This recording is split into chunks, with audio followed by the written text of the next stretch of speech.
Practice transfers often so that you become proficient at the task before you try to lift a resident. Practice lifts from bed to wheelchair or chair, and from chair to bed. Read and understand the owner-operator's manual. Safety is most important when performing lifts, and that includes your safety. Always use good body mechanics. Keep your center of gravity low and use your leg muscles. Separate your legs to establish a broad base of support. Keep your spine in natural alignment and never twist while lifting. Always inspect the resident's sling before using it. Check for wear, tears, and loose stitching. Bleached, torn, cut, frayed, or broken slings are unsafe and should not be used.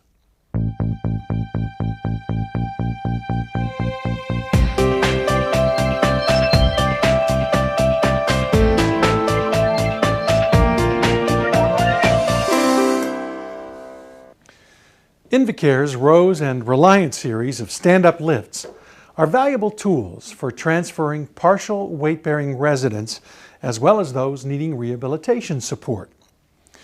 These battery-powered lifts make it easier to assist most residents from one seated surface to another seated surface.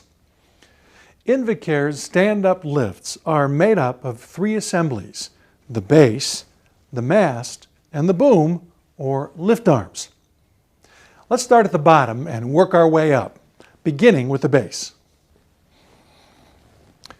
The base rides on these 4 low-friction casters which are mounted to the legs. The 2 rear casters are lockable. The base has a foot plate and 2 easily adjustable and locking legs. It's crucial that the legs be fully opened when lifting a resident. They must be fully open to ensure proper weight distribution and balance. Rose lifts and some Reliant lifts have motorized legs that open and close with the touch of a button. Other Reliant lifts have manually operated legs. To make adjustments on these, you have to use the padded shift handle. It's pretty simple. To open the legs, grab the shifter handle with one hand and the steering handle with the other hand. Pull back on the shifter handle and move the handle to the right. The legs will open.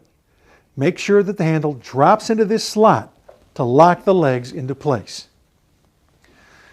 To close the legs, just reverse the process. Grab the shifter handle with one hand and the steering handle with the other. Pull back and move the shifter handle to the left, and the legs will close.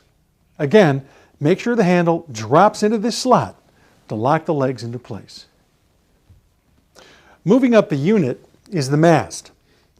On the battery-powered Rose and Reliant lifts, you'll find ergonomically designed push handles, a hand pendant which houses the operator's controls, a battery, control box, and the actuator which actually lifts the patient. The mast also posts the unit's weight capacity for a quick safety reference. Attached to the mast are the lifting arms, to which the sling attaches.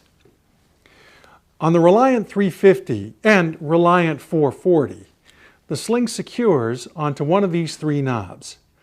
If you're lifting a tall person, someone over 5 feet 10, then use these knobs on the end. If you're lifting a person of medium height, someone between 5'6" and 5'10", then use the knobs in the middle. And if you're lifting a shorter person, someone 5'6" or shorter, then use the knobs closest to the mast. On the Rose lift, the sling is attached at the end of the lifting arm. Power for these lifts comes from a 24-volt battery. Each unit comes with 2 batteries and a wall-mountable battery charger. So you can have one battery powering the lift while the other battery is on the charger. It takes about 4 hours to fully charge a battery. You can make about 200 lifts before a battery needs charging, and you'll know when it needs to be recharged because this alarm will go off when the battery is low. With Rose lifts, the charger is designed so that you can mount it on the wall or on the lift itself. The Rose control box has a visual battery indicator that's like a fuel gauge, so you can know at a glance how much power is left. On both units, replacing the battery is easy. First, squeeze the handle here on top. This will unlock the battery from the mount. Pull the battery towards you to clear the bracket. Then, lift the battery up and towards you. You might find it easier if you use two hands for this part. Mount a fresh battery by sliding it along the bracket until it rests in the cradle. Then push it away from you until you hear it click into place. Place the drained battery on the battery charger the same way. Just slide it down and push it away until you hear it click. If the charger is plugged in, this green light will be on. And if you have properly installed the battery, this LED will light up to let you know that the battery is being charged. When the battery is fully charged, the LED will go out. It's recommended that you leave the battery on the charger until you need to use it. The charger will trickle charge the battery to make sure that it's always at full capacity. And daily charging will prolong the life of the batteries. If for some reason you need to shut off all power to the lift, you can deactivate it by pushing in the stop button on the control box. To restore power, rotate the stop button to the right. It's very unlikely, but if you ever need to lower the lift and the power unit fails, you can safely lower the boom by activating the emergency release. Invacare lifts have two, a primary emergency release and a secondary emergency release. To activate the primary release, insert a pen or similar object into this hole on the control box. It's labeled Emergency Down. This will cause the actuator to retract and slowly lower the boom. If that doesn't work, or you can't get to it, you can use the secondary mechanical emergency release, which is located here near the base of the actuator. To activate the secondary release, pull up on the emergency tab and push down on the boom at the same time. This will slowly lower the boom. There must be weight on the boom for this mechanical release to function. The primary emergency releases on Rose lifts are more sophisticated. They're here on the control box.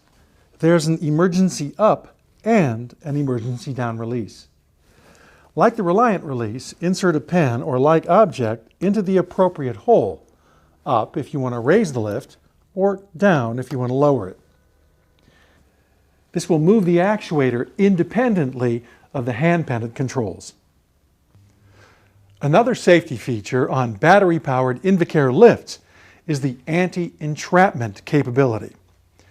The unit has a sensor inside that automatically stops the boom if the lift meets resistance as it lowers. Although one lift works for multiple residents, it's recommended that each resident be issued their own individual sling that corresponds to their size, medical condition, and the type of transfer that they require. Invacare slings are constructed of soft, durable, solid fabric with padded areas for extra comfort. They feature multiple hookup loops so they can be adjusted to the resident's body size. Standing slings are for residents who have both neck and head control and can support the majority of their own weight. They provide support from around the torso. Transfer slings are for residents who have neck and head control and can support at least a minimal amount of their own weight. They hook under the resident's legs and support the torso.